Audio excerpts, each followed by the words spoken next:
la notion que nous allons voir maintenant, c'est la notion de prédécesseur et de successeur. Donc, on voit bien qu'ici, on a successeur, donc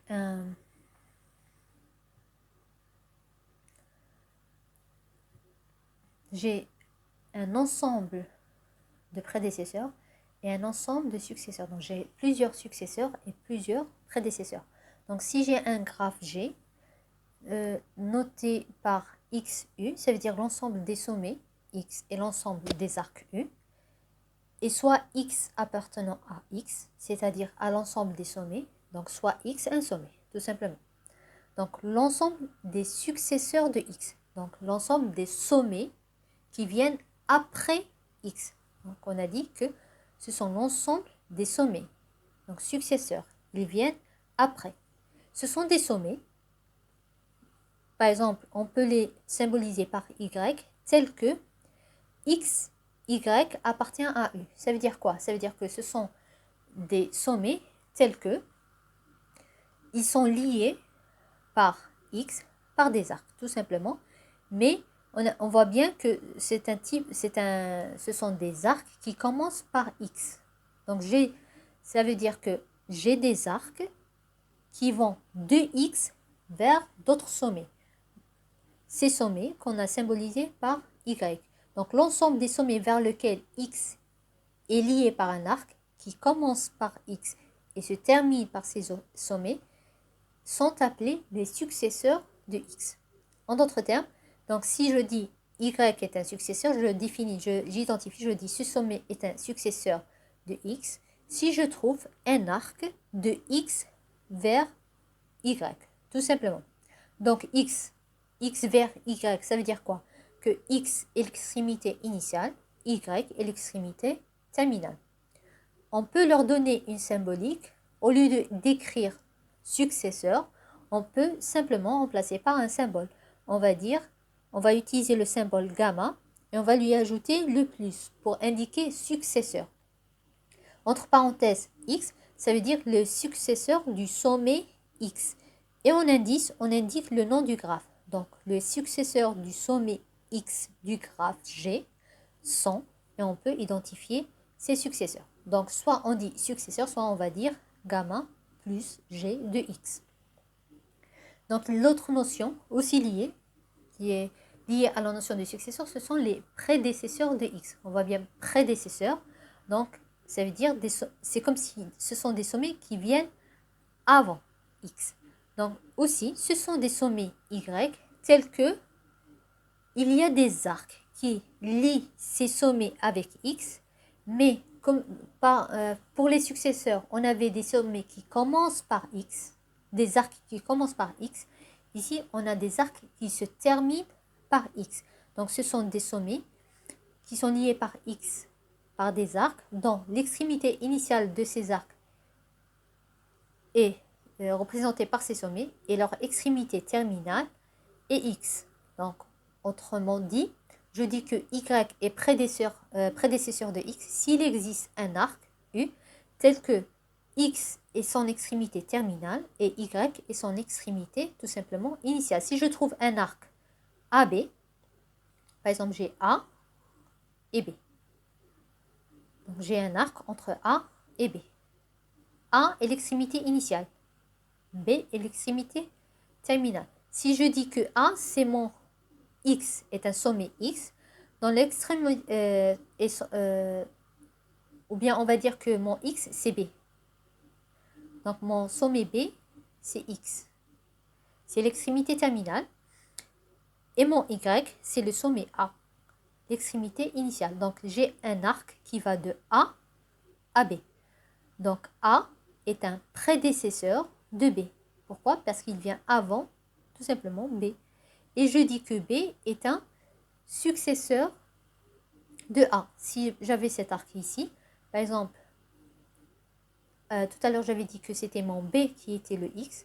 Là mon B c'est mon X c'est le A. Donc j'ai un arc AB. Là je dis que A est le B est un successeur de A. Pourquoi? Il vient après, tout simplement. Donc je trouve un arc. Donc là A est un prédécesseur de B et B est un successeur de A. comme tout à l'heure, on avait utilisé le symbole gamma G+, là, on va utiliser le symbole gamma G- pour indiquer la notion de prédécesseur qui vient avant. Toujours le symbole, le sommet X qui est lié et G. Donc, on a dit qu'il y a plusieurs prédécesseurs et plusieurs successeurs. Donc, lorsqu'on dit successeur de X, donc ce sera un ensemble. Un ensemble de quoi? Ce sera un ensemble de sommets. Maintenant, il y a une autre notion. On dit l'ensemble des sommets voisins, c'est-à-dire adjacents de X, qui est nommé tout simplement gamma. Là, on n'a pas utilisé le plus, on n'a pas utilisé le moins. On a dit, en général, c'est gamma. Là, on a dit que c'est l'union de gamma plus gamma G. On a dit aussi, on a utilisé la notion de voisin. Ça veut dire quoi? Ce sont tous les sommets liés par X. Un sommet adjacent à X, ou bien un sommet voisin à X, c'est tout simplement un sommet lié à X par un arc. Que ce soit, donc, s'il est lié avec X avec un arc, il peut être son prédécesseur comme il peut être son successeur. Donc c'est pour ça qu'on a dit c'est l'union des prédécesseurs de X plus union les successeurs. Là, c'est les prédécesseurs et là, c'est les successeurs de X. Par exemple ici, si je recherche mon sommet A, donc et je recherche on a utilisé le plus, donc ils viennent après, donc successeurs. Donc les successeurs de A. Donc on a le B, donc je vais rechercher tous les sommets qui commencent par A. Donc successeur, tous les sommets qui commencent par A. Prédécesseur de A, tous les sommets qui se terminent par A. Donc successeur de A, donc j'ai B, parce qu'il vient après, donc j'ai un arc qui commence par A, se termine par B, donc B c'est un successeur. Ici, j'ai un autre arc, donc c'est l'arc AB, donc c'est l'arc 1. J'ai un autre arc ici, j'ai l'arc AC. Donc j'ai un arc qui commence par A et se termine par C. Donc il commence par A, donc l'autre sommet lié c'est un successeur. Maintenant, si on vérifie, donc on a les successeurs de A, ce sont B et C. Là, ici, j'avais les arcs, mais je n'ai pas indiqué les arcs. J'ai indiqué les sommets liés. Donc, on a l'arc 8, il est lié par quel sommet? Le sommet C. L'arc 1, c'est quel sommet? Il lie A à quel sommet? Il va le lier au sommet B. Donc, on a dit successeur au prédécesseur, c'est l'ensemble des sommets. C'est un ensemble de sommets. Donc, les successeurs de A sont B et C. Maintenant, si je recherche ses prédécesseurs, donc prédécesseurs, donc on a le moins, donc on a avant, ils viennent avant A, donc dans la paire. Donc, si je vais symboliser ça par une paire, donc A, c'est le symbole, c'est l'extrémité finale. Donc, par exemple ici, comme ici on a défini les successeurs, on voit bien que les prédécesseurs de X, ce sont tous les sommets qui viennent avant dans la paire. Et les prédécesseurs, ce sont tous les sommets.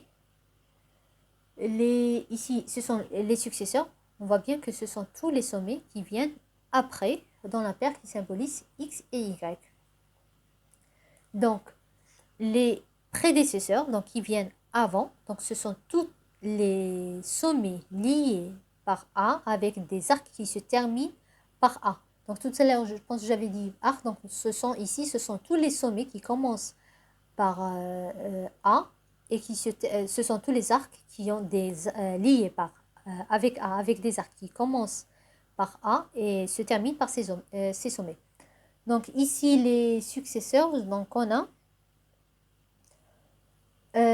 non, ici les prédécesseurs, donc moins, donc prédécesseurs qui viennent avant, donc A, c'est-à-dire je vais rechercher tous les arcs qui se terminent par A.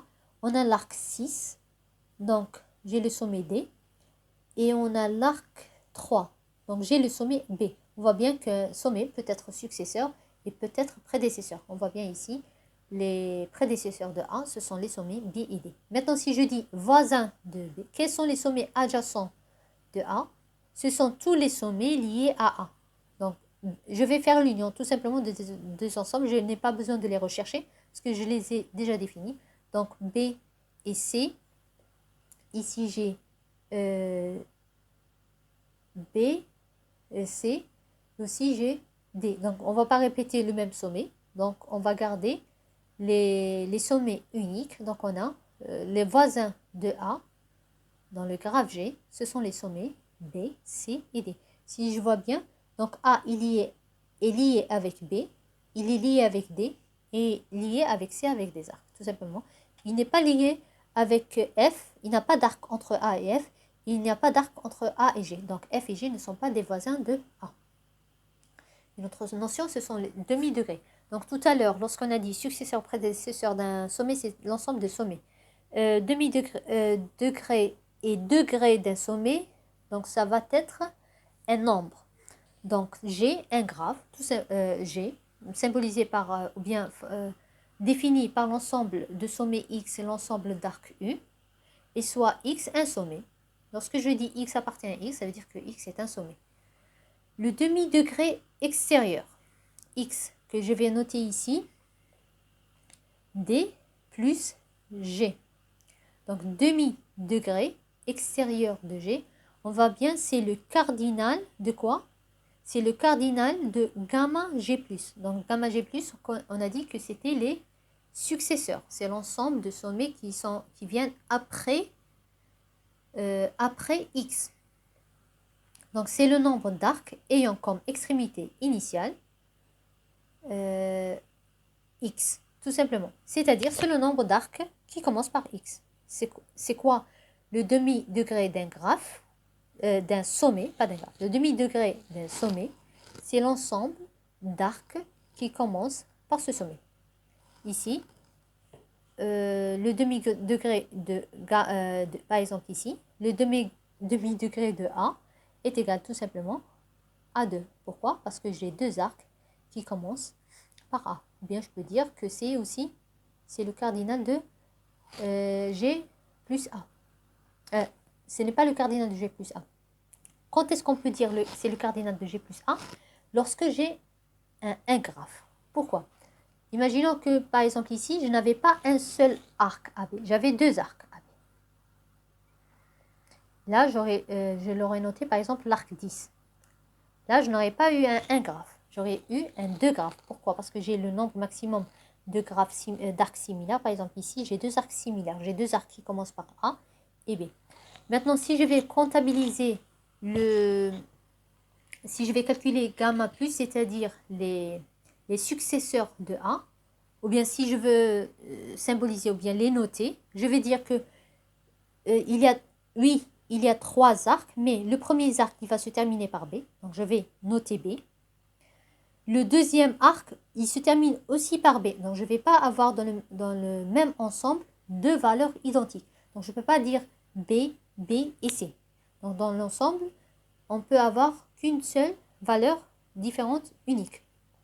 Donc, même si j'ai trois arcs qui commencent par A, j'ai l'arc 1, ici, j'ai l'arc 10 et j'ai l'arc 2. Mais ici, si je calcule le cardinal de G plus A, là, le cardinal est égal à 2. Donc, pourquoi? Parce que j'ai deux sommets. Donc, cette notion de cardinal ne va pas s'appliquer pour n'importe quel type de graphe. Elle ne va s'appliquer que pour des 1 graphes, c'est-à-dire pour les graphes pour lesquels on n'a pas d'arc similaire.